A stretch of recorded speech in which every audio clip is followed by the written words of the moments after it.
Greetings, Moralis and Axelar communities.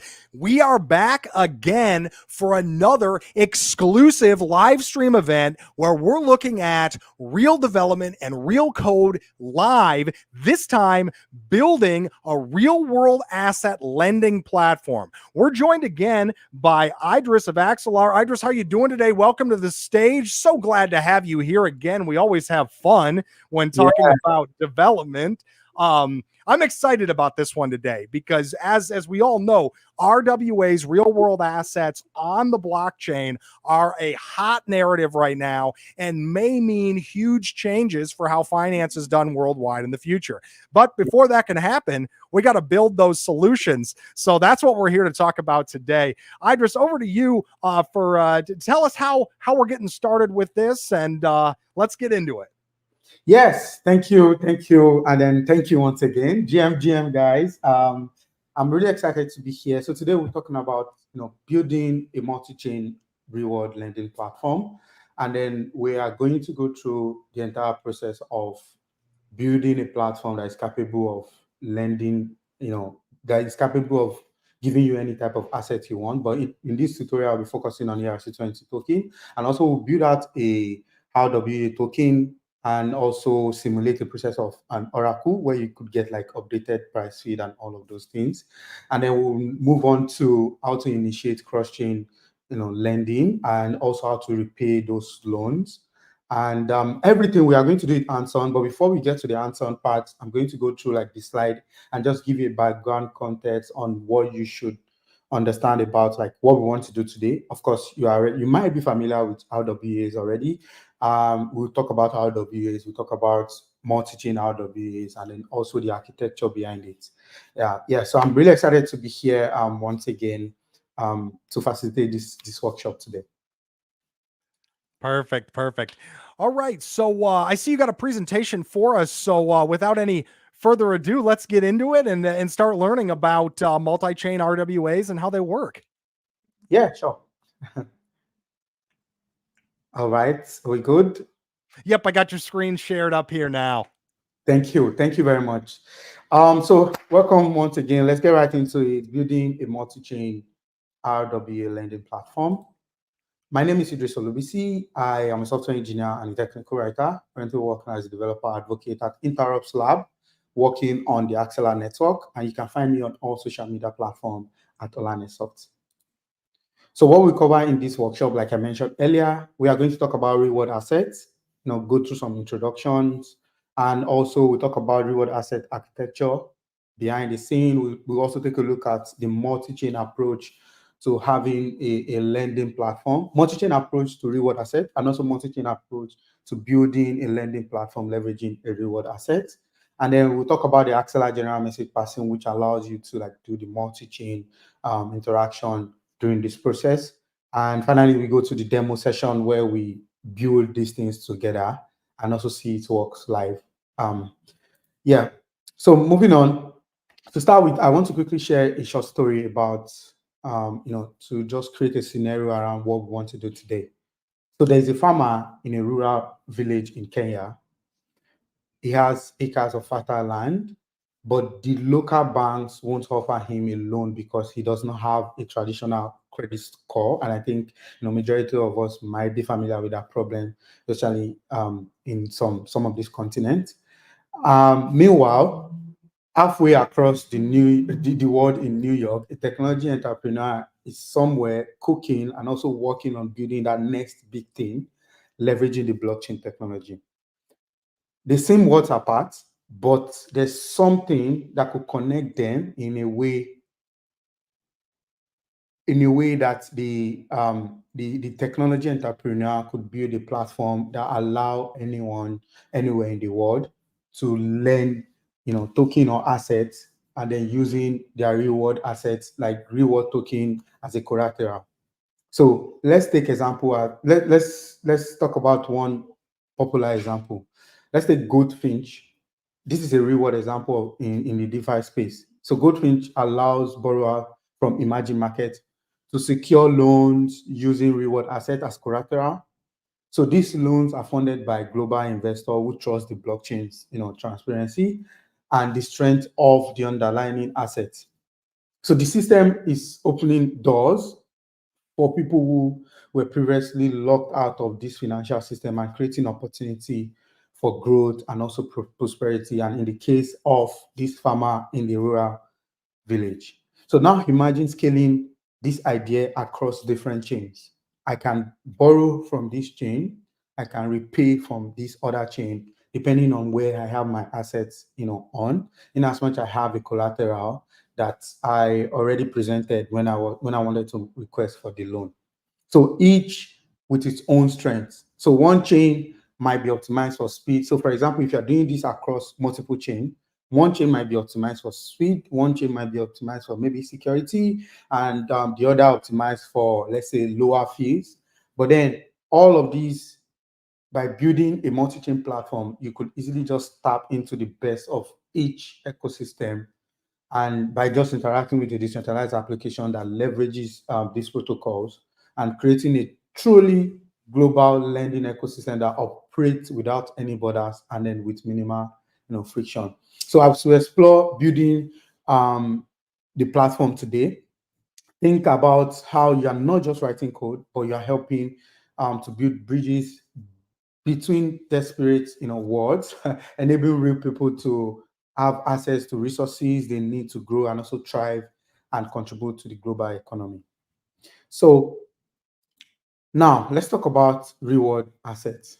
It's very simple. Reward assets are physical or financial assets that exist outside the blockchain ecosystem, but are represented on chain as tokens, and also allowing for increased liquidity, fractional ownership, and also programmable functionality in traditional market. So depending on how you what type of assets you want to tokenize, maybe it's stock, maybe it's, in this case, the example I gave earlier, a farmer wants to use his farmland, or maybe it's a real estate. So depending on the industry, you can have all of these things represented on chain as tokens, and also, of course, align emphasis on increased liquidity, ownership, and also programmable functionality in the traditional market.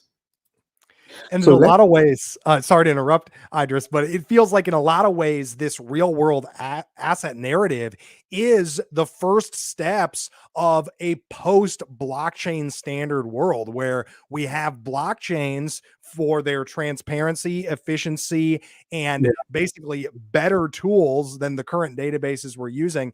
The moving of real world assets into those is basically the first steps into using those instead of these outdated archaic ledgers. Is that consistent with your understanding? yeah, that's perfect.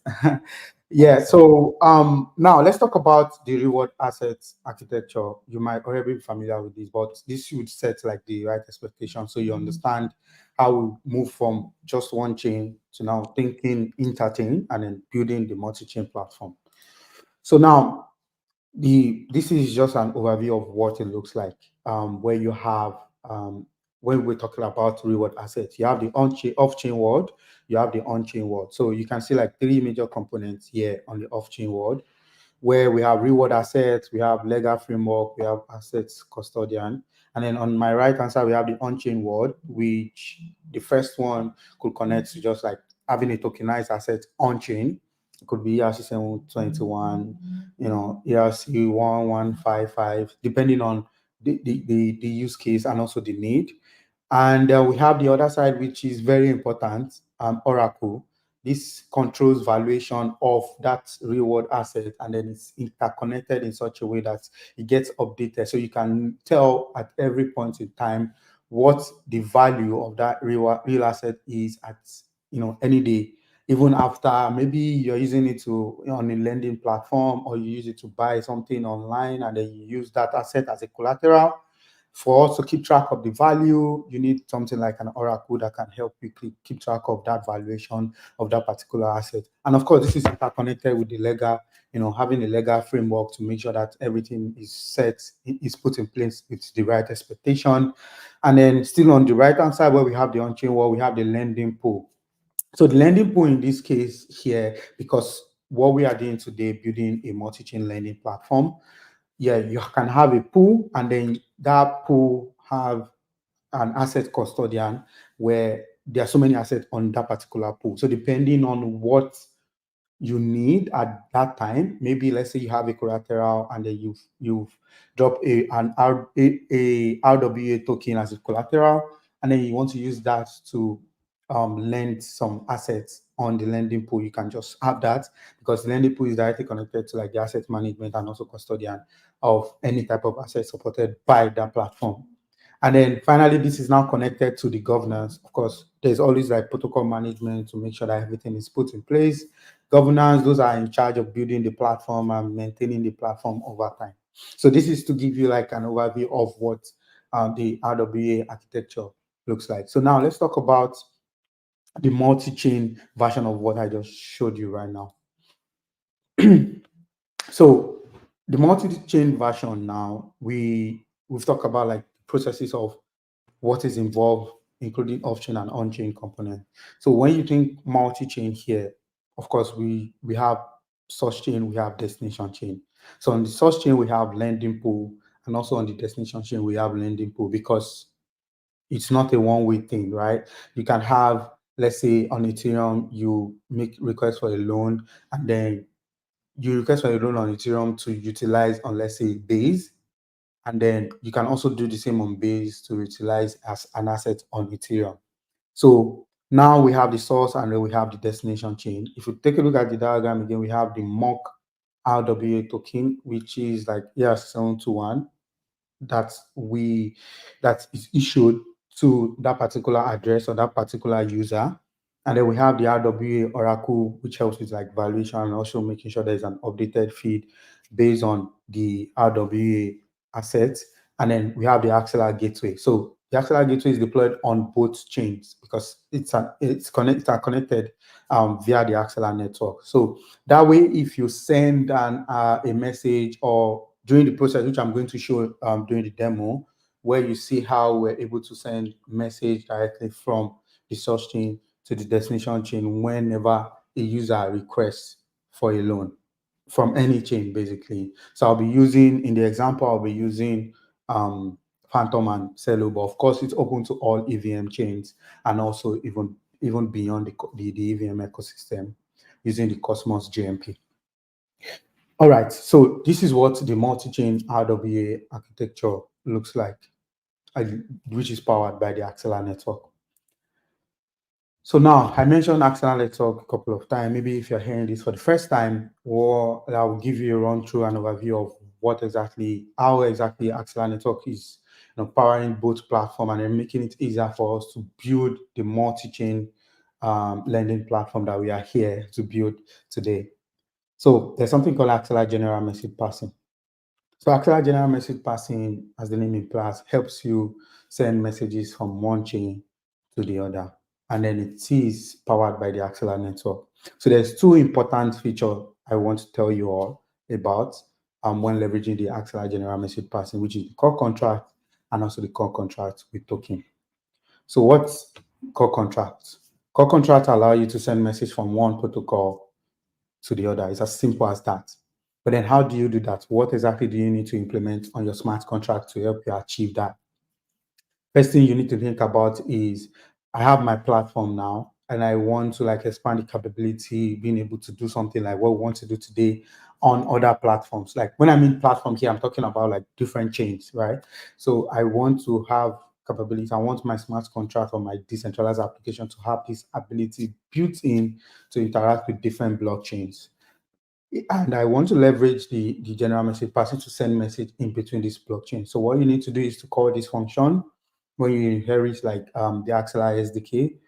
You call this function called core contract. You specify a few information like the destination chain where you want to send the message to, the contract address that the message is being relayed to, and also the payload. So a payload here could be a string, an array, a JSON, anything you want to encode, and you want to get it delivered to the destination chain.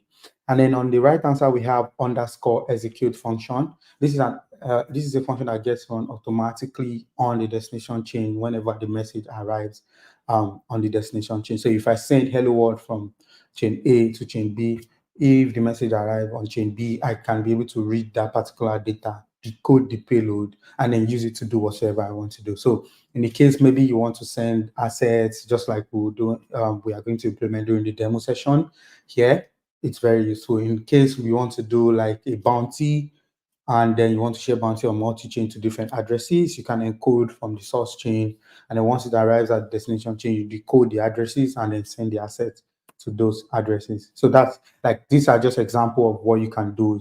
It's limitless. Like there are a lot of things, there are a lot of enterprise and also solution building, leveraging the Axelar general message passing with different and really, really exciting use cases. So the next one is to talk about the core contract with token and then how this is different from core contracts. So they are both methods that you can implement on your smart contract, but there's one thing I want to call out here that is different from the core contract, which is you specify the same thing, destination chain, contract address, and payload, but there are two additional parameters that you can specify or you need to specify here, which is the symbol and also the amount. So what this is giving you is giving you ability beyond just sending messages, but also sending messages plus your assets. So if you have any asset that you want to send, so in our own case, during the demo, we'll be using these to send asset whenever a user requests for a loan, because now depending on the type of asset the user need on any chain, we want to know the asset so that when we decode it, we can know the assets, we can know some other details like the amount and all of those things on the destination chain, so as to help the contract to understand what type of token you're looking for, the amount of token you want, and all of those other information on the destination chain where the user needs the assets. And it also has the same implementation like core contract, where we have underscore execute with token. In this case, execute with token, from the name, like now it includes like assets, not just sending message, source address, payload, but now you can retrieve token symbol and also the amount. So to give an overview of the entire flow, like a typical flow when you want to send a message from chain A to chain B, what you just need to do is, this is what it looks like, right? So an example here is you want to send a message from Ethereum to Base. So a decentralized application that already integrates Axelar calls this core contract directly to the gateway for that particular network, and it emits an event which is received on the Axelar network. And then after it reaches, consensus and validators have voted yes, it goes straight to the destination chain gateway, where we have like the approved contract call which is triggered to ensure that yes, these have been truly approved by the network and everything is good to go. Then on the receiving end, the underscore execute function automatically triggers and also implements any function that was embedded into that any implementation that was embedded into that function. And that's how you typically receive message on the destination chain. So let's talk about the multi-chain reward assets loan. How does the loan process works in this case, since we have been in the lending platform? So this is another overview that I wanted to show you guys about how the loan is going to work in this case. So where we have, let's say we have source chain and destination chain. You guys get what that means right now. So I think it's pretty clear. So we have the lending pool on the source chain, and then we have the RWA token, which is a MOC token that is locked as a collateral on that source chain. And then you send a message to the lending pool on the destination chain. So depending on how you want to do it, I mentioned it's not a one-way thing. So you can request for the loan here and then utilize the asset on the destination chain, or you request for the loan on the destination chain and then utilize the assets on the source chain, which is the form part of multi-chain interaction. So an example could be creating the loan on the source chain and then requesting for assets on the destination chain. After it's been utilized and everything is good to go, then when you want to pay back, you can just pay back directly from the source chain. And then if there's any confirmation or extra confirmation needed, then you can see this indication, this indicator, like there could be like some sort of verification to check things like, let's say if you create a loan on chain now, there are things like interest that needs to be calculated, timeline, duration, all of those things. If there's any check, it could be, easily achieved when you are dealing with like using both source chain and destination chain in this case. So that's the idea for loan. But then talking about like creating that particular loan from any network. So this is what it looks like, right? A user requests for a loan, requests directly on the lending pool. Of course, lending pool has like assets. The lending pool here is the CBN, has a lot of money. So there's a lot of asset there. And then once that request is made, it goes straight to the Oracle to get the RWA token value, which is going to be verified against like what collateral that was deposited when the user created that loan or like request for a loan. And then after that is done, the RWA token value is returned.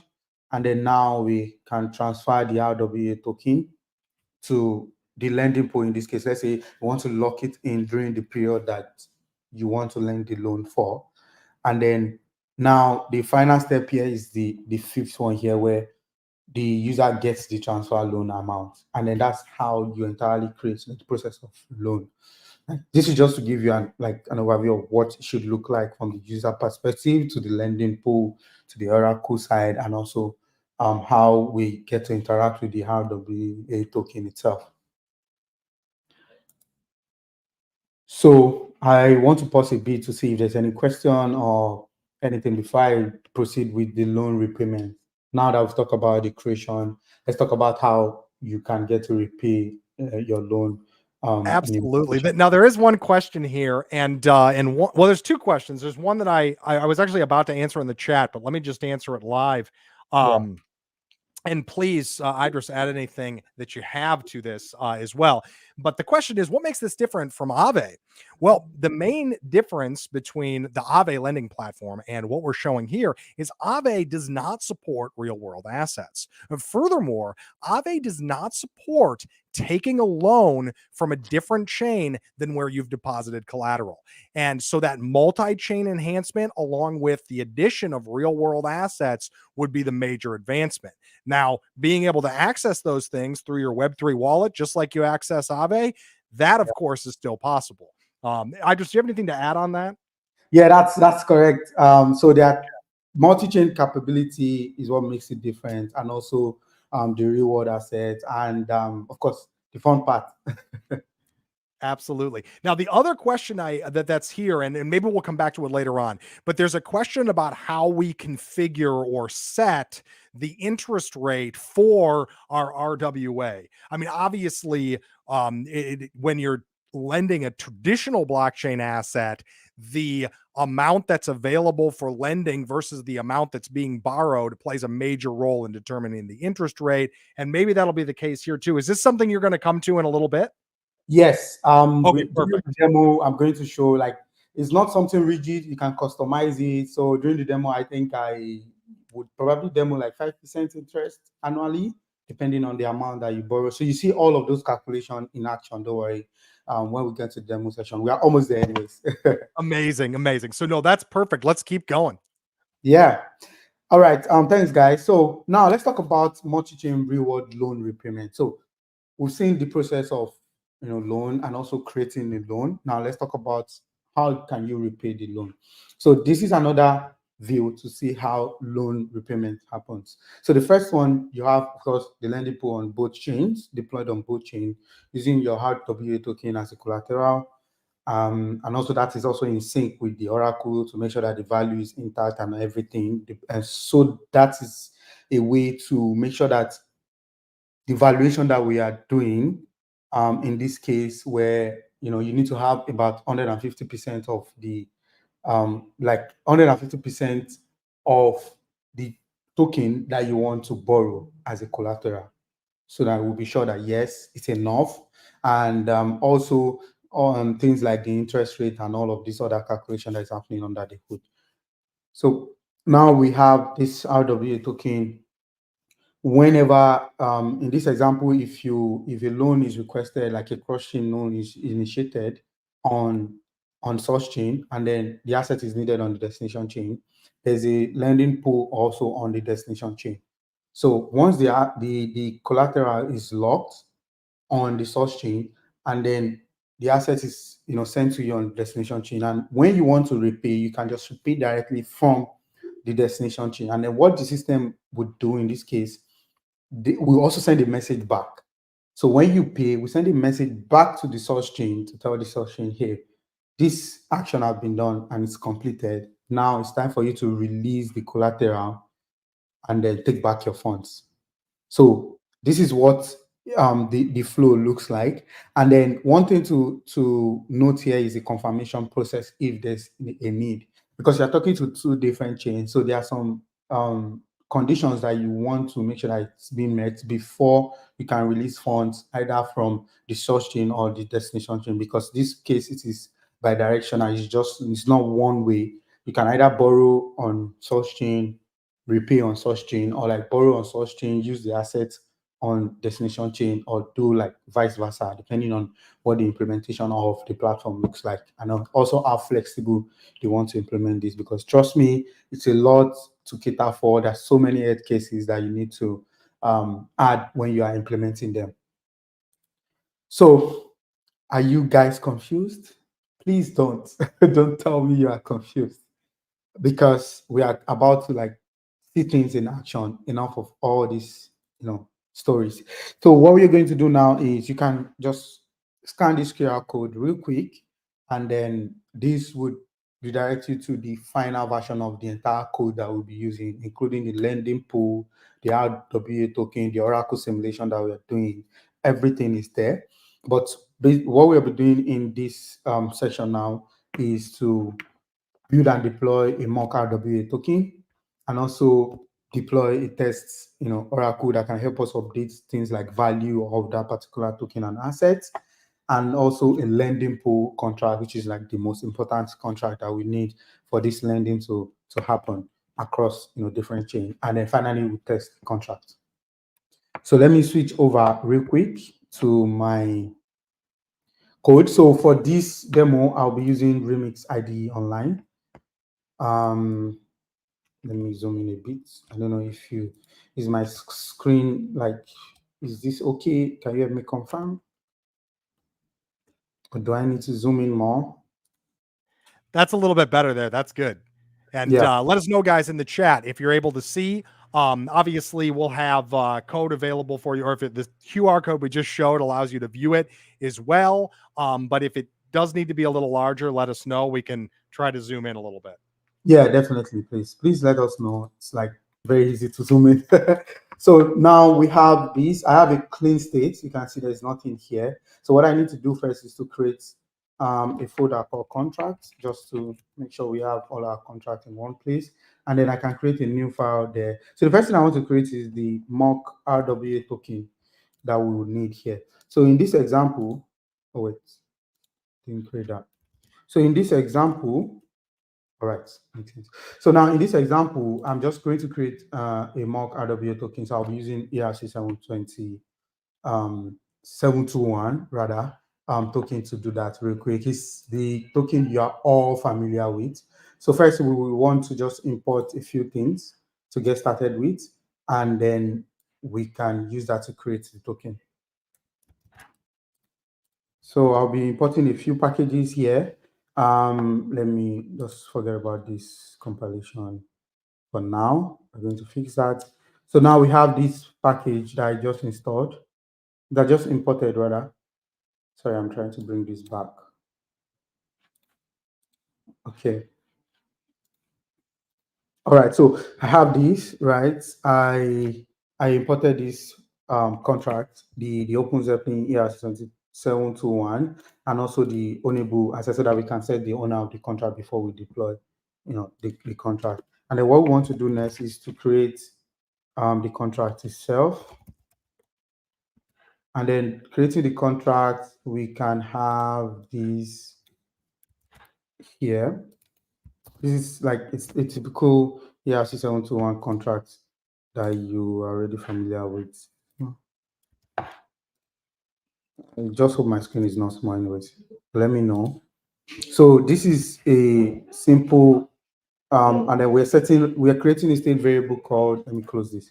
So we're creating a state variable called the next token ID, which is a private variable. And then we have a constructor where we set our initial owner and also the name of the asset, the token symbol, and specifying the initial owner into the ownable function that we imported. And then finally, we can add function to allow our user or like anyone interacting with this RWA to be able to mint the token. So I'm going to do that right away. So you can see what happens here is that we are doing a safe mint to a particular address and making sure that it's only the owner that can do that. And then we are just incrementing the next token ID and we are safe minting it to the address that was specified, and then we are also passing in the token ID. So this is an example of, this is a simulation, like a mock example of your RWA token. So your implementation could be different, but in this case, I'm using the ERC 721. And then we're done with that. The next thing we want to do is to go back to our contract folder. So I'm going to close this up a bit. Go back to our contract folder. Under the contract, we can just create a new file called RWA Oracle. So this is where we are going to simulate the whole Oracle flow for us to update our value, the value of the token and everything. So I'm going to specify rwa.oracle. And here, I'm just going to put in what the Oracle contract will look like. Don't worry, if you're following along, it's okay. If you have questions, just let me know. And also, if you scan the QR code earlier, you have access to the entire code base to try out on your own. And then, yes, so we have this. This is a very simple and then direct RWA Oracle that I just created. And a few things to note here that I'm setting a variable called RWA values, which is a mapping. And then I created an event for this, specifying the token ID and also the value, so that whenever an RWA is updated, we can emit the event, which includes the token ID and value, which might be useful for you in your application. So we have these, and then the implementation, what we are doing here is to specify, like, updates that value that is specified here. So now, ideally, in a real world scenario, we have different oracles, right? We have a lot of them, API 3, we have UMA. So you are expected to have like this oracle different from your system, where you could connect it directly to your token and help with those valuation. But the important thing, what we are doing here is to just specify the value ourselves so that we can use that during the demo, right? And we can also get the RWA value by just specifying the token ID if you want to know what the value is, right? So that's it for both RWA token. Let me go back to, sorry, let me close this. I don't know why this is opening up. Yeah, so I have the RWA token and then the mock. So we are not testing now. What we need to do next is to go build our lending protocol and then inherit like some of these things that we have here from the Oracle and also some other functions that we're going to implement. So we are going to create another file here called lending pool.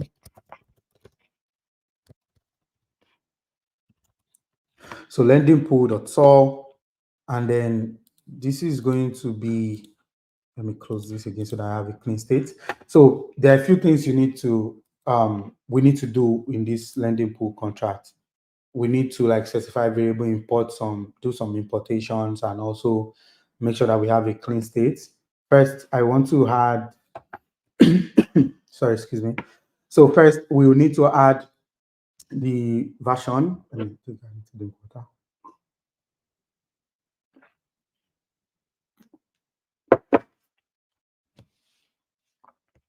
All right, guys, sorry about that. Yeah, so we need to first specify the license that we want to use here, and that's the SPDS license identifier, specifying MIT for free usage. And then next we want to import Open Zeppelin, some of these Open Zeppelin packages. So we're using that during this demo. Yeah, let me do those importation scripts. There are a few importation that you just need to add, and then you should be good to go.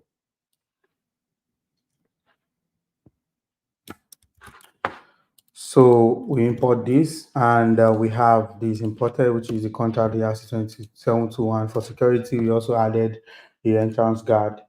We added the ERC20 metadata, which I'll be showing you how you utilize that.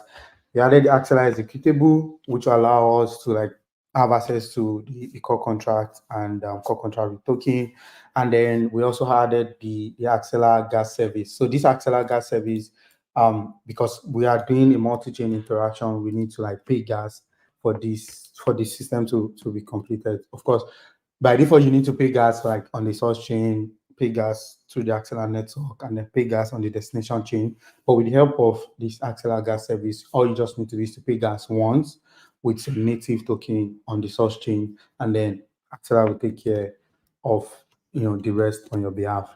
And I'm also importing the RWA Oracle because we'll be using that to check value and also do some validations under the hood. So next is to create the lending pool contract that extends from the Axelar executable to the entrance guard and then ownable that we have here. And then we had state variables and struct next. So what are some of the state variables that we need to specify? There are quite a lot of them. We need to specify the lending token. We need to specify the RWA token that we imported. We need to specify the RWA Oracle and then also the Axelar gas service variable. Okay, so I'll add that right away now. So we have all of these variables specified. I'm not sure why it's showing that line, but just continue, fix that in a second.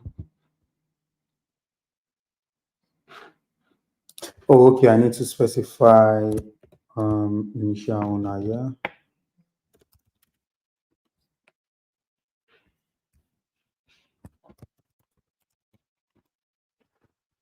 Yeah, and we're in the consult. I'm going to add that later on.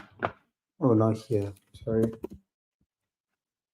So next, what we need to do now is, since we have our variable set up, we need additional variable like the liquidation threshold. And then in this example, we'll be specifying 150.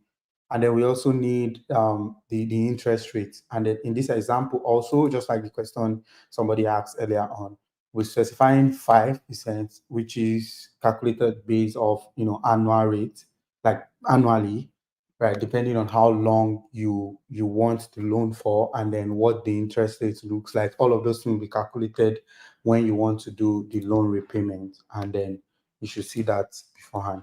So let's quickly create those constants now to hold our value, which is the collateralization ratio, 150% in this case, and then we have the constant interest rate. So moving on, we need to specify two things, additional two variables before we start creating our struct. The first two variable is the source. And just real quick, Idris, I wanted to point out, this is where we are setting that interest rate. As we mentioned earlier, we got 5% in there, but you could set a different amount. You just want to make sure that your amounts are sensible for your smart contract. Yeah, that's very important when you're setting this amount and making sure that it's sensible, just like you mentioned. Yeah, now we're done with the variables, the state variables that we need. So what we need to do next is to create some structs, because we want to create a loan. So we need things like the amount, the collateral ID. We need the start time. We need the duration. We need to know who is borrowing the loan, and also we need to specify, like in our case, I'm specifying a Boolean field called is active to keep track of every loan. So to do that, we can just create a struct to handle all of that, and the amount, the collateral ID. And then next, we need to create a mappings that could map and create all our loans one place, and that way we can also retrieve loans ourselves. So I'm going to create the mappings now here, which we are specifying, which is the U in 256, and then map to independent loan. And then we have the variable called loans, and then we have this other one called next loan ID. So this is very useful because whenever we create a loan, we need to know like the next loan ID in our own case. In case we want to verify how many loans we have created and which loans are we currently, which loan are we currently trying to repay or interacting with. And also there are a bunch of events that we will need in this case. So we might not be using the event directly during this contract, during this live demo, but it's very important to keep track of every action that's happening on your smart contracts, especially the important ones, and then use that event because once the transaction is initiated or completed, anyone can check the event logs on the Explorer, or maybe you want to like return a user feedback on the front end. They can, of course, listen to the event from your smart contract to get this up. So the next thing we want to do now is to create a constructor, and then this constructor will have a few things here. This constructor will have a few things here. For this contract, we'll need to specify the initial owner. We need to specify the gateway.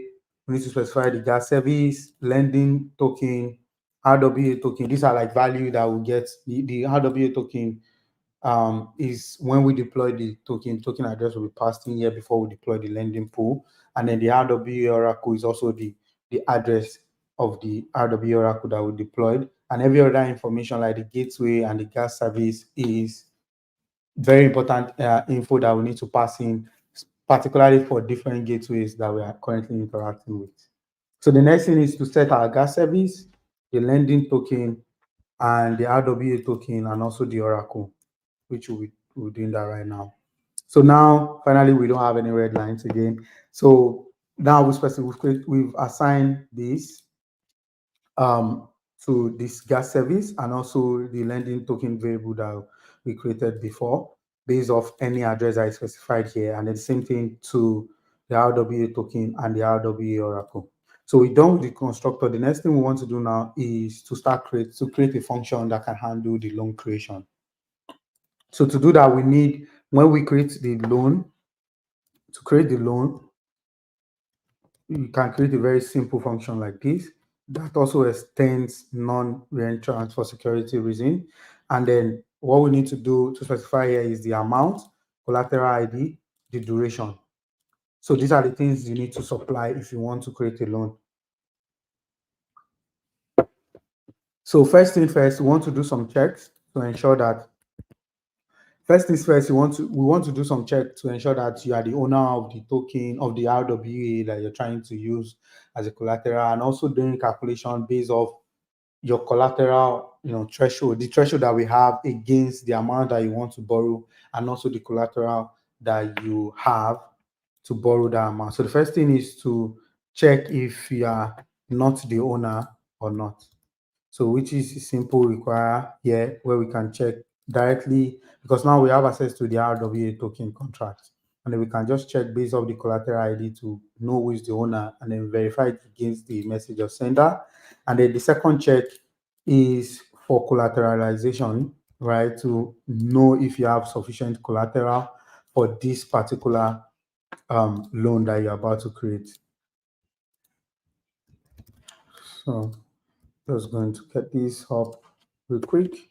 So now we have this collateral value, and then we have we can get the value here, and then we are calculating that value. Remember that the liquidation ratio that we set here is 150%, right? So we need to multiply by the collateral value by 100 divided by the amount, and then check if it's greater than or equals to the threshold. If it is, then we return, insufficient collateral for the amount of loan that you want to borrow. But if everything goes well and there is no, you have a valid collateral and then the amount is also within the limits that we calculated, then we can just go ahead and create the loan. So first we are like increasing the loan ID and then using that as an identifier to create our loan, specifying the amount, the collateral. So in this case, I'm just start time using the block timestamp at the time of initiating this call. And then duration, do the same thing for duration, passing in the message to sender. So this could be, but in this case, I'm using message or sender as the person that is interacting or calling this function. And then I'm setting is active to true to ensure that we have the token active, like this loan, to show that this loan is currently active. And then finally, we are doing two important things. First, the RWA token, which is the reward asset, and transferring it from the sender to this our contract, which is the lending pool. And then we're also adding, specifying the collateral ID.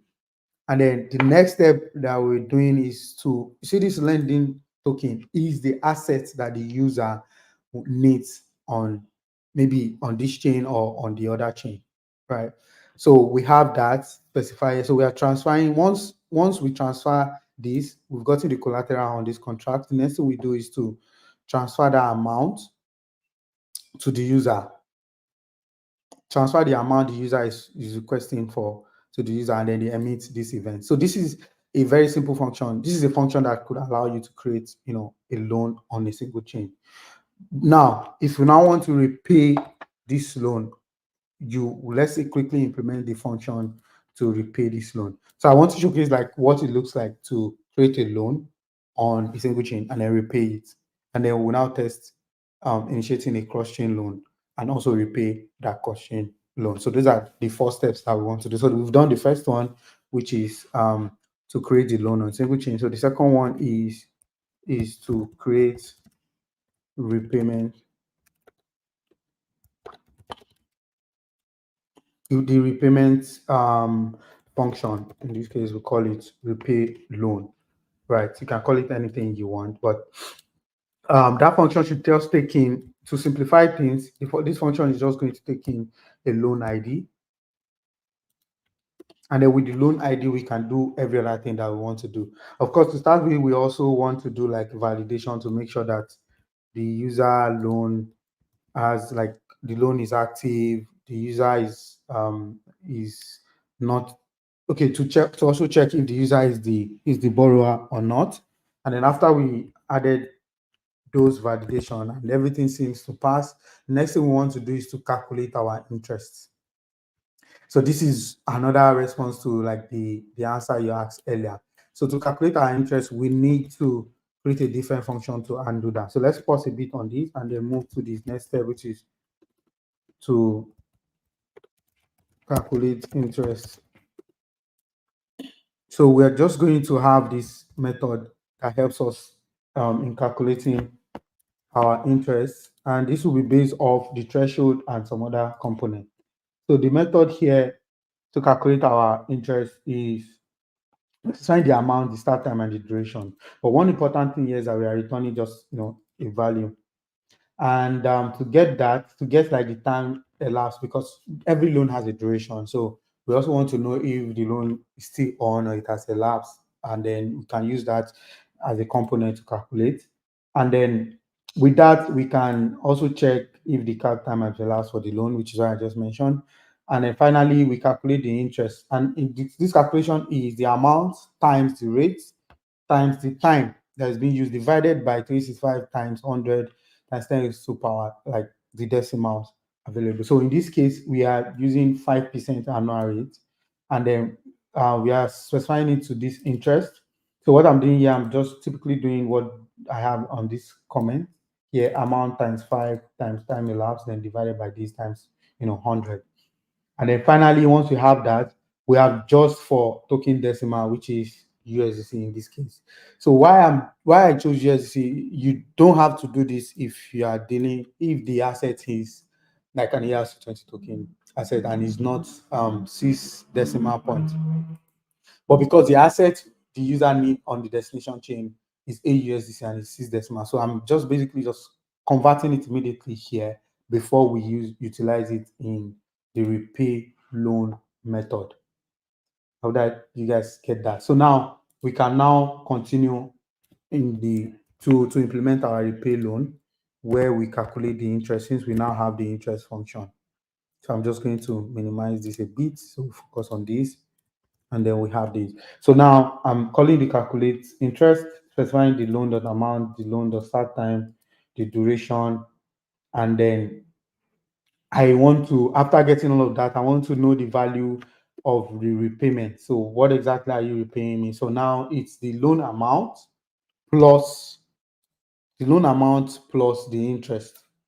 So after that is done, then I can now transfer from the lending token, like the token from the message of sender to this particular address, because it's repayments now. The user is repaying. So we are going to add that method to do that right away, which is going to specify the sender, the address, and the total repayment, transferring it from the user. And then finally, we will transfer the RWA token assets that we locked on this particular chain back to the user. And then we set loan is active, is false, and then meet an event at the end I of have the a day. quick question here in the chat, Idris, regarding. So I noticed that when we're configuring the amount of time, we're not setting a number of blocks. We're actually setting number of days. And this question, I think, relates to that. For time comparison, he says, are you guys using Unix epoch time? Maybe to expand that a little bit, what creates the relationship between the time that we set and the block time? Because of course, as we know, the blockchain is going to count based on the number of blocks. Is there a connector there that's in place? Yeah, so in this example, I'm using this, right? The start time and also the duration, right? I am making it flexible in such a way that you can decide which one you want to use if you want to use like the timestamp. But in this calculation, we are using the block timestamp as the start time, and then we're specifying the duration in seconds. I see. No, that makes perfect sense. And so to maybe answer that question a little bit further, the time that we're setting is relative to the node that we're talking to when deploying our contract. So that particular node is going to have a block time that it assigns or receives when the block is published. And so that's where that time information is coming from. Yeah. So of course, it's pretty flexible. Like you can decide on how exactly you want to implement this timing and also the duration. If you want to stick to just like timestamps, even when the user wants to create the loan and all of those things, then you can decide which one you want to use. It's not like a one size fits all solution. Absolutely. No, perfect. Good explanation there, and good questions, guys. Keep those coming. Idris, back to you, of course. Yes. So now we have these. So now that we've created like what we need for a single chain, you borrow, like you create a loan and then you repay the loan.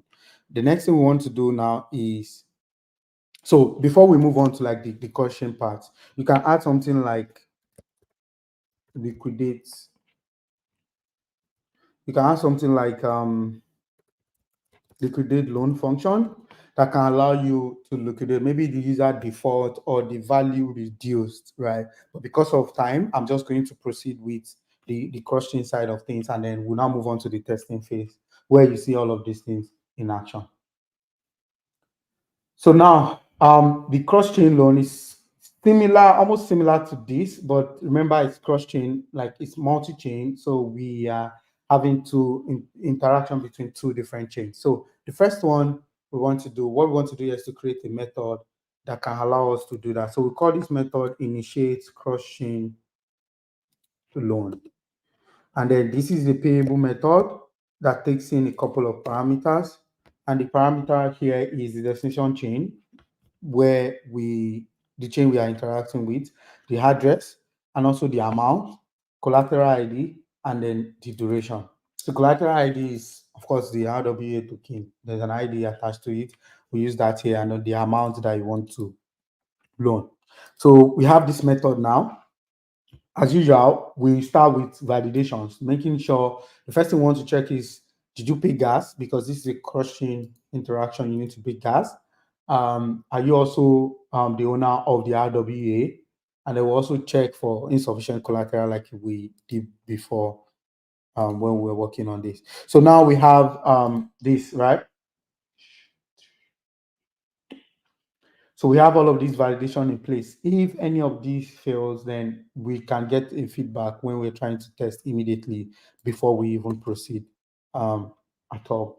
So now we have all of these checks in place. What we want to do next is to encode. So remember, we are using GMP, right? So we want to encode a few things like the sender. We want to encode the amount that the user is requesting to loan. We want to encode the collateral ID and then the duration. So these are the things that we will need on the destination chain. So it's as simple as just creating a byte memory of a variable called payload, and then we specify the message of sender, the amount, the collateral, and then finally, before we try to transfer the RWA token from the user to this address or the asset itself from the sender to this address, we need to make sure that we are calling the gas service to pay our gas for this interaction. So to do that, we can just call gas service dot pay native gas for contract with token. We specify the message of value because we already added a required parameter here, and we are sure that there is a message of value whenever a user call this method. And then we specify other information like from this address and destination chain, destination address, the payload also, and the lending of token symbol, the amount, and then the message of sender. This last message of sender indicates if there's a higher, maybe you pay more than, for some reason, you have coded the gas value payment and then you pay more than what is required. This particular address will be refunded the excess gas that is left. So now that we've paid gas, we need to do three things now. We need to transfer the RWA token from the sender to this contract, which is the lending pool contract, because they're using that as a collateral. And then we need to now transfer the token and then finally approve the gateway to spend this token. So to do that, we have this method here, and then we are calling transfer from on this token from the sender to the address and then specifying the collateral ID. And then the second one for the token, remember, this is the RWA token. This is a lending token, which is AUSDC in our case. And that's the assets that the user needs to loan. And then we are finally approving our gateway, which is the Axelar gateway here, and then the amount. Final step here is to call the core contract with token and then specify all of these parameters, and that's the end of our function to initiate this call. So we have this, the caller gateway, we're calling the call contract with token, and then specify destination chain, destination address, payload, the lending token, like specifying the symbol and then the amount. And that's all we need for initiate cross-chain loan. The next thing we want to do, remember during the presentation, I mentioned when you call, let's say, call contract or call contract with token, there is another method that you need to specify on your contract, which is the underscore execute with token or underscore execute. So in this case that we are using call contract with token, what we can just call is underscore execute method. And to do that, we can just create the method directly on our contract here. And the method, the underscore execute method, specify the source chain. You have the source chain, the source address, the payload, the token symbol, and then this last parameter is the amount, which you don't need in this case for the computation that we need to do under this method. So as usual, we need to do some check to make sure that the token is valid, there's a valid token symbol, and then we'll save the source chain and the source address into our the variable that we created earlier on. So I have this now, which I'm checking the token to be sure that it's a valid token. And I'm also saving the source address into the variable here. Let me scroll up the variable that we created earlier on. I think I'm going to minimize this a bit. It's a little bit cleaner. Yes. And then finally, I'm also specifying the source chain. And now that we have all of these checks, completed, I need to decode what was received from the source chain. To decode that, we already have like the decode parameter here, which we are just going to decode. And then we are going to decode because it comes like what we encoded the borrower, the amount, the collateral ID, and the duration. So what we just need to do is to decode those values and then use that to process the loan that we need to create. This is a cross-chain loan. So now we are at the step of create the loan, right? So I'm going to do that on in a separate function, so it doesn't get too really messy here. So to create the loan, we just need a few things, which is similar to what we have available to us here: the borrower, the amount, collateral ID, and also the duration. And then we are going to create a function for that. This function will take in all of these parameters.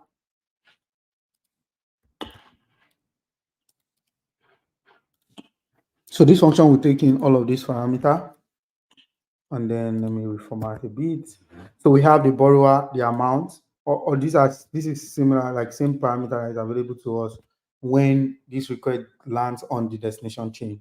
And then what do we need to supply here? We need this. So we need this, and we just need to create our loan. It's similar to the way we created the loan when we are interacting on a single chain. So we return the loan ID here, and then everything is good to go. So now we can go back to, we have this that helps us creating the loan. So next thing we want to do is to go back to our function. Just minimize this. Let me try to minimize this. I think this needs one more. Okay. Yeah, so minimize this and then just call this method here, which is called _create loan. And since we already created that, so we can just go ahead and call it and then do transfer. So take note of what we are doing here. We are just calling this create loan internal, which returns a loan ID. As you can see here, it returns this ID, and then we're specifying the parameters. And then after that, we now transfer the loan to the borrower. If anything happens, it returns an error saying transfer failed. Maybe you need an approval of whatsoever reason. And then that's all you need to initiate a cross-chain loan. So the final step here is we've done this, but now we are able to create loan, initiate the cross-chain loan. How do we repay this loan, which is the final step of what we want to do now before we start testing. So I'll be a little bit faster here because of time, but the main implementation looks similar to what we have before. So let me add this method here: repay cross-chain loan ID, destination chain, and this. And then you can see we are specifying the loan ID, we are specifying the destination chain and destination address. And we need to send a message back. But before then, let's place in all our required and also the interest that we need to calculate here.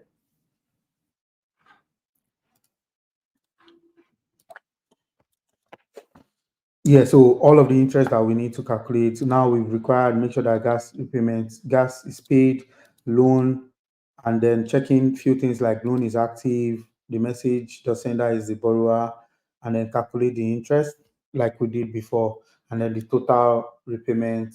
We get the value, we calculate the value for the total repayment, then finally transfer that particular payment to this contract from the user's account. Then after that, we set the loan ability, like the loan is active, to false, so that we are clear that this loan has been paid successfully.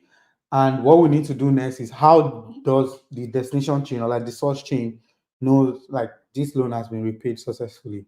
So what we need to do here is to encode the loan ID and the collateral ID and the borrower, and then call the core contract function that we have on our gateway. So you can see here we are using both core contract with token and core contract.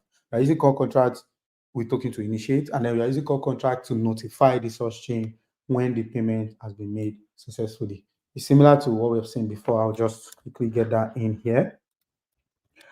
So we have this code that we are doing, and then next we'll pay for the core contract with token, and then finally we can call the gateway and then emit the event at the end. And then the next step is now for us to go straight to _execute method. to implement the underscore execute method, which is just going to decode the payload. And then after decoding the payload, we have this here. So let's go through it together. After decoding the payload, I don't need any of these details. This is source chain and the source address. But what's most important here is the payload. After decoding the payload here, we get what we need from the payload, like the loan ID, the collateral, and the borrower. And then we release the collateral. Remember, it's a repayment. We release the collateral from this address back to the borrower, and then emit this event. And that's typically all we need for this implementation to work. So now let's quickly go over, like quickly test these things, and then you see it live in action. I have this. I don't know why this is okay. Oh, sorry, I didn't specify. That's strange. Pragma. Let's see. 0.8.0. That's fine.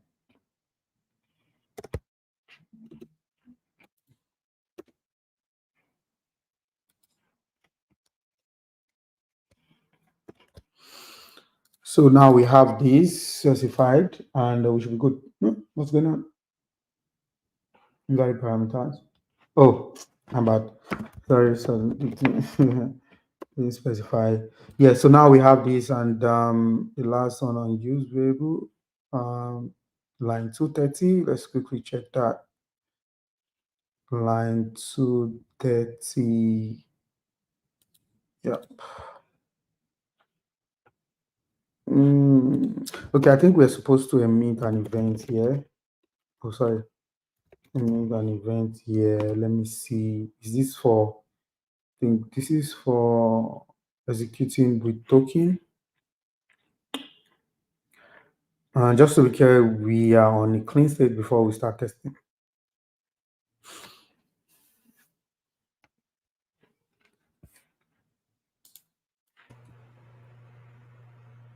Anytime we're doing this stuff live, anything can happen, guys. So, getting through the little bumps in the road, it's all part of it. It's all part of the fun. So don't ever get discouraged when you're doing your own development, working with this stuff for the first time, and stuff isn't working right away.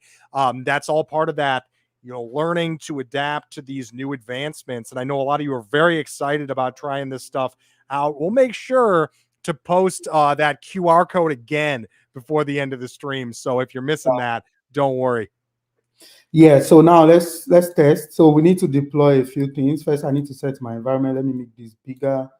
We are no longer like interacting with the code directly. So now you can see here, specify my MetaMask, and then have my account connected already. So first thing we want to deploy here is, which contract is this? Yeah, the mock RWA token contract. And then I can specify my initial owner. I'm going to specify my address.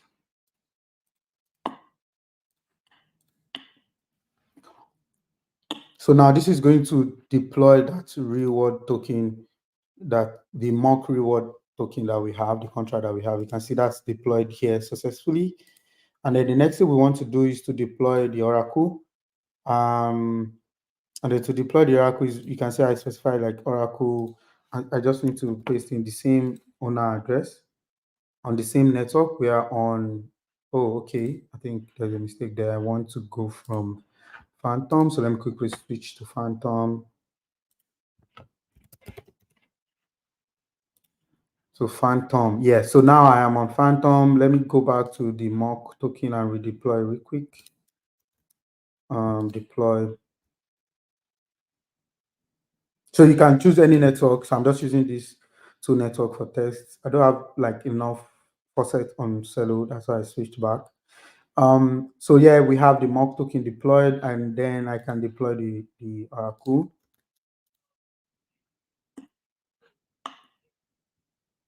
Okay, and then that's confirmed. Yeah, I have the Oracle also deployed on here. So the next thing we want to deploy is the lending pool. So I select the lending pool. We have the initial owner. I can paste that in. So there's a need for us to add gateway and the get service. And because we are on Phantom, you can quickly get that from the docs. Axelar docs, you scroll down, Axelar docs, contract address, then testnet. So if you land on the home page, click on developer, scroll down a bit here, contract address, testnet, right? And then you scroll down to Phantom, you can see the gateway and the gas service. That's what we need to copy. So this is the gateway, this is the gas service, and then the lending token. This is the asset that the user wants to lend. So in our own case, we are using AUSDC. So what you just need to do on the documentation page, just scroll down, keep scrolling to where we have assets. And then under assets, you see, you go to Phantom and then copy that address, right? That's the AUSDC address. And then the RWA token that we just deploy, we copy that, paste that in here. And then the Oracle, we paste that in here. And then remember we are on Phantom, and then we can just click to deploy. So now we've deployed. Okay, this is currently deploying. We'll just wait for it to complete. Okay, now it's completed, right? So similar, like everything works the same. Like we have the create loan, initiate loan, but because of time, I'm not going to go through like the create loan. I'm just going to go straight to the initiating cross-chain loan. But before we initiate cross-chain loan, let's go back to our mock token. We need an approver, right? Remember that we want to give a collateral for us to create that loan. And then we have our mock token assets. We need to mint first so that we can have a collateral. And then we now need to give approval to the contract address that wants to transfer that collateral from our own address to the contract. So the first thing we want to do here is let's go ahead and mint. Save mint. I'm going to specify my own address so that I can have the RWA. So we have the RWA token. So I'm going to mint. So based on our implementation, if you remember, minting just means that we are adding like +1 in our own case here. And then we have minted successfully. What we need to do next is to go to approval and then approve the contract address, the lending pool contract address, to be able to transfer that amount. So to do that, I can just think I'm here right now, go to the lending pool contract and then paste in the address. And it's going to ask for which token ID, right? So because we just minted here, so I'm expecting like the solution is 0 because it starts from 0. So token ID here is 0. And then we can just click transact to approve. You can see we are allowed access to transfer that our mock RWA on our behalf. And then let's wait for the transaction to be completed. Perfect. The transaction is completed now. So I'm going to minimize this and then scroll back to the RWA Oracle. We need to set the value. That's just a token ID. We don't know the value. So that when we set the value, we can then be able to like compare the value of that RWA against the amount the user wants to loan in reference to like the collateralization ratio that we had earlier that we implemented in the code. So to update the value, I'm just going to click the token ID here, and then I want to like give it value of 20 so that it's capable of borrowing amounts within this range. So because it's just 6 decimal, I'm just going to do 1 to 6, right? 20, and then I'm going to like click transact. So now I'm trying to update the value on the Oracle, right? So these are typical things that you could have like a third party, handle. We have so many decentralized Oracle nowadays that can help you handle all of this value and the connection between your RWA and also the on-chain contract that we have. So I've updated the value now, and then I'm good to go. But then because we are initiating a cross-chain transaction, we need a destination chain, and then we have not deployed. We only deployed on Phantoms.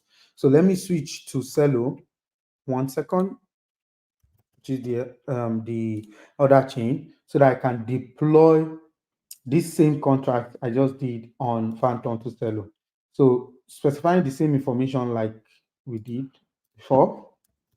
Here, gateway, Let me scroll. So you can go back to the documentation. So we need gateway and the gas service for Cello. So spacing the gateway, then the gas service, and then the lending token. Also, you can scroll down, just keep scrolling to asset session. You see this, and then you pass in your lending token. RWA token, we already deployed that. You can just grab that here, paste it in. RWA Oracle, paste it in here. And then because I've switched to Celo, then now I can deploy on Celo blockchain. Now let's wait for it to be deployed. Once you should see lending pool two, you can see we have two contracts now. The first one is Phantom, and the second one is Celo. So if you go to our code and then see the process of cross chain, let me scroll back there 1 second. The process of initiating cross chain here. After validating gas is paid, you are the owner, collateral value. What we are doing here is we want to transfer first the assets. So we've already given this address the permission to do that, which is the first thing we did. Second one is the lending token. This lending token that we want to transfer from, we need to also give permission to this address to be able to spend that token on our behalf. So how do we do that? Because we are connected to Phantom, which I'm going to use as my origin chain. Because we are connected to Phantom, what we need to do now is go back to Axelar documentation, scroll down to Phantom, and then click this, open this. So this is the assets that we're trying to approve. So we need to approve the contract to be able to spend that amount on our behalf. And then to do that, it's quite simple and straightforward here. We can just write contract, connect here. And then what we need to do is the approve.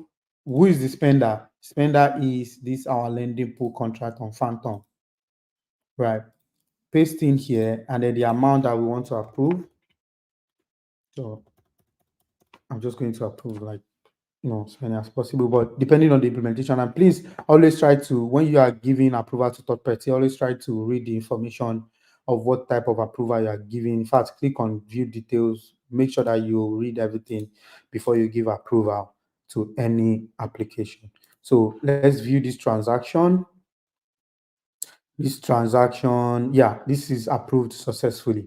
So now let's go back to our code here. One last thing here, after approval, and then after this core contract is initiated, the system, once you get to the destination chain, this underscore execute with token is called, right? Let's double check that we have everything set here. You can see what we are doing here, lending token dot transfer.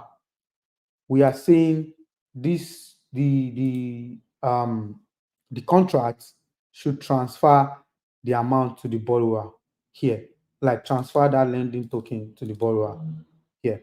So what we want to do is when we initiate this call here, if it lands on the destination chain before this transfer is being called, because this transfer needs this contract needs to have assets. Right now, the contract does not have any assets because it's a lending pool. It needs to have assets to be able to loan the user. So what we want to do now is to make sure we have assets on this contract. And then to do that, we can just grab our destination chain contract address. I have some assets on, I think here. I can just quickly fund our contract and I'm going to paste that in here. However, so let me just give it like 20, sorry, it's not 20 USDC to fund the assets. And 1 second. So once this go through, now we know that the lending pool on destination chain is capable of loaning that particular asset whenever the request is made and initiated from the source chain. So I'm going to specify destination chain, in this case is Celo, and then the destination address is our deployed address here. The amount that we want to know, let me just keep it small, like 5. Then Cs because it's raised to power 6. And then collateral ID is 0, which is the token. And for these days, I can just say 3600 in seconds, which is like in 1 hour. Right. So now I want to make sure I'm on Phantom so I can initiate this call. Okay, it says gas payment is required. So let's specify gas here. I'm going to minimize this a bit. So let me just specify GUI. Let me specify. Okay, you can use ether instead and just put like 4 ethers. If it's too much, it need to be refunded. And then click here. So I'm about to initiate this caution loan. Still loading, spending. Yeah, now we have our transaction. Let me bring this up. We have our transaction. I can copy the transaction hash here and then quickly confirm that on Phantom to make sure everything went well. So now this is the initiation. You can see that this is my address. This is my own wallet address. You can see the transfers that happened, right? Transfer from this address to my contract, right? And then we also transfer this ERC721, which is our RWA token, from my address to the contract. So because I'm using it as a collateral, but you can click on it to confirm, yeah, that we have it. You can see it just happened 47 minutes ago. And then if you go back here, because this is a cross-chain call, we can now have, let's quickly confirm on testnets to be sure that everything is fine before we try to make a repayment on the destination chain. So I can check this transaction on Axelar scan. It's loading. We are almost done, guys. Don't worry. So waiting for this to complete.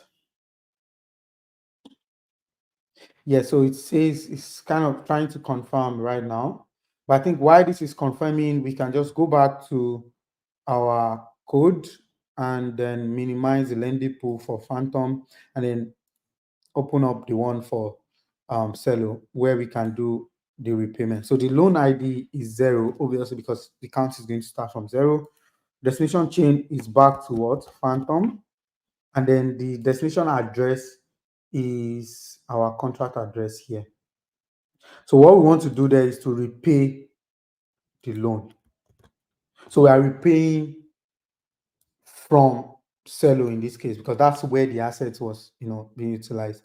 But if you scroll down to the repay cross-chain loan implementation, see that we just have just a check to make sure gas is paid, loan is active, you are the borrower, calculate the interest, and then we are transferring from the message of sender, from the message of sender to this address, which is the token. Like we are transferring it back because it's trying to make repayment. So we are deducting it from the user's account, and then we fund this contract back, and then finally we setting is active to false, and then the last step is to call the core contract to notify the source chain about the loan repayment, and then on the source chain, what the source chain do is to release the collateral. So let this finish up. Let me refresh a bit. So while we are waiting for this, is there any question in between, Phil, that we need to quickly answer? I don't see any in the chat. I think we're good. Yeah, I hope that you guys really enjoyed our presentation here today. I know we're coming close to the end. It went a little longer than normal, but I do think that it's worth the extra time. So hopefully, if you weren't able to stick through the entire time, you're able to see it now on a replay later on. Maybe this is a good time for us to share that QR code one more time for anybody who wants access to the resources. Perfect. Oh, yeah, but this is completed now. So let's quickly move on. We'll do that in a second. All right. Yeah. So now this is completed now. So now we should have the assets that the user needs. We can confirm that by just scrolling down here, clicking here. It's going to open Cello, and then you see that the asset was transferred to me. This is 416C is me. This is the contract, right? So I finally received 5 AUSDC on the destination chain, which is the asset that I'm requesting for, right? That's really cool, right? Now I have the asset. I can use it for anything on chain. I've collateralized. I have like collateral already. I have all of those things set up. So now it's about time I pay back. I pay I repay my loan. To repay my loan, I just need to switch here since we already set all this parameter. Make sure I'm on the Celo because I'm paying from the Celo network, right? And then I click on repay. Okay, said gas payment is required. Sorry, forgot that once again. So let me just use gray because I don't think I have like really good assets there. Yeah, transfer. Okay, transaction reverted. Let me see. Break cost chain. Okay, yeah, before we can repay, I think we need to, yes. So what we did for Phantom by approving, we need to do the same for Celo because we are trying to repay. So we need to give permission to the address to be able to send that amount to the contract. So now what I'm going to do is to just go back to the Axelar documentation, scroll down to where we have Celo, and then click on it. It's going to open up a new page. Go to the contract tab, write contract, connect your wallet first, and approve. So the spender in our own case now is this lending pool on destination chain. Click on the spend, it pays the spender, and then how much you want, how many AUSD do you want to approve? So I can just write that on chain to approve. I'll see another pop-up to ensure that yes, you truly want to approve that amount. And then we can check. Let's wait for this to complete. It should be done in a short while.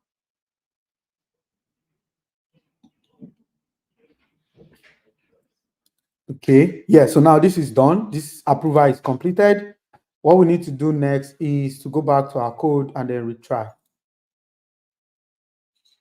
So you can see that went through, and then this is a process of repaying, right? We want to repay our loan. Now, this is still loading. Let's wait. All right, so now we have this. Let's confirm the transaction. And because it's an on-chain transaction, I'm just quickly going to duplicate this tab, paste in, yes. And then you can see that the transaction went through for wrap AUSDC. So now the next step that we need is after we've sent back the money to the contract, we need to notify the source chain that yes, this loan has been repaid successfully so that the source chain can release our collateral for us. So now I'm searching for that. I'm searching with that address here. So that the gas I added wasn't enough. So I can just quickly do that here, which is the final step of this, test.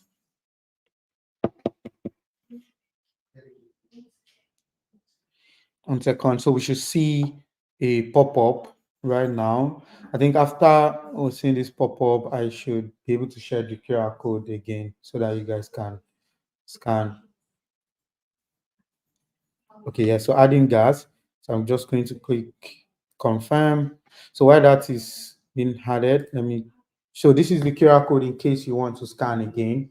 I'm going to leave this up for a few seconds while we wait for the transaction to be completed, and then I will show what it looks like at the end of the day.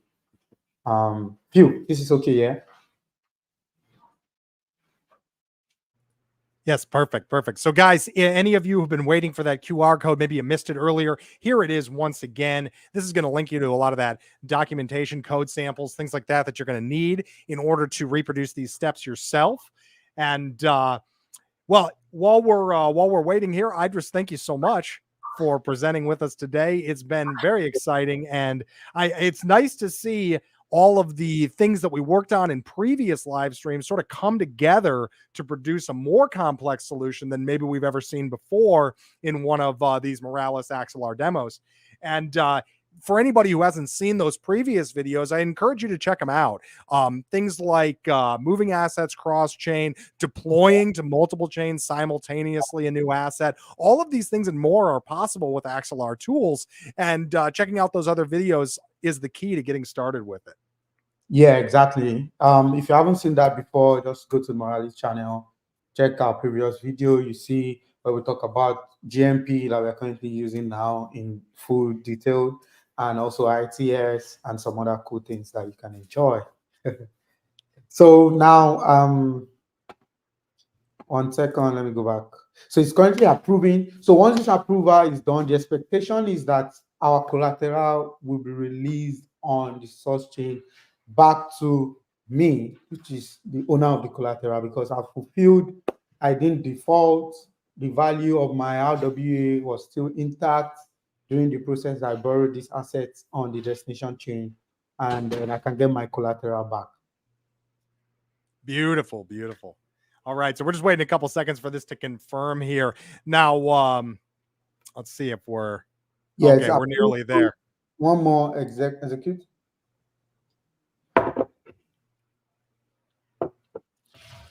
Yeah, so this executes now this execution that is happening here is literally what would trigger what we have for underscore execute.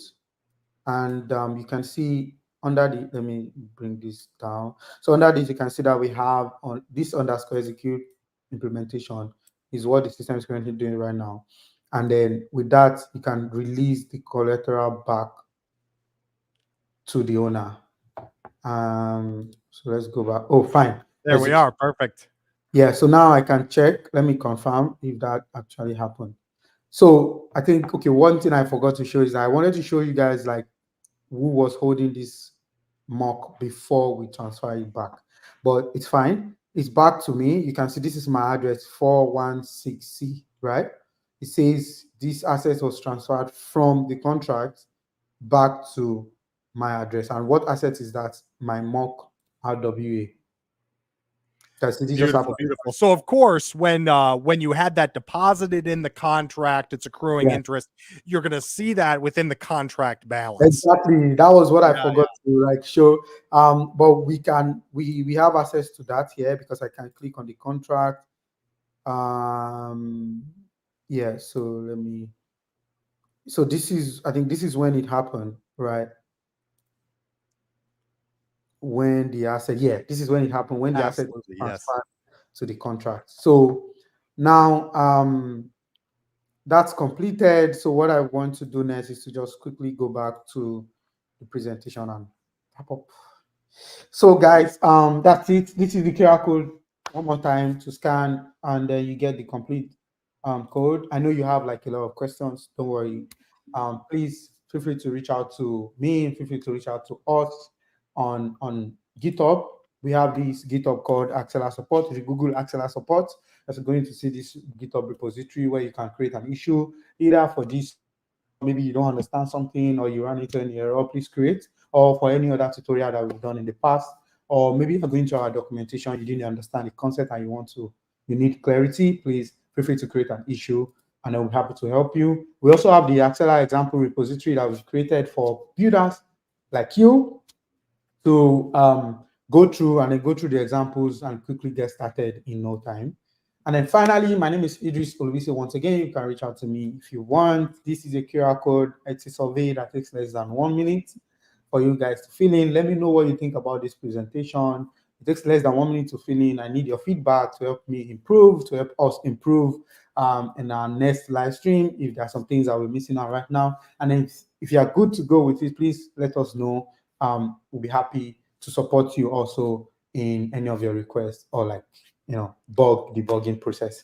So yeah, thank you very much, guys. And thank you, Idris, for joining us today for an amazing developer demonstration. I certainly enjoyed it, and I'm sure that everybody viewing did as well. Now, in addition to that, guys, if you're involved in blockchain development and you're interested in doing what we showed today, as well as a lot more, make sure to check out Moralis Tools as well.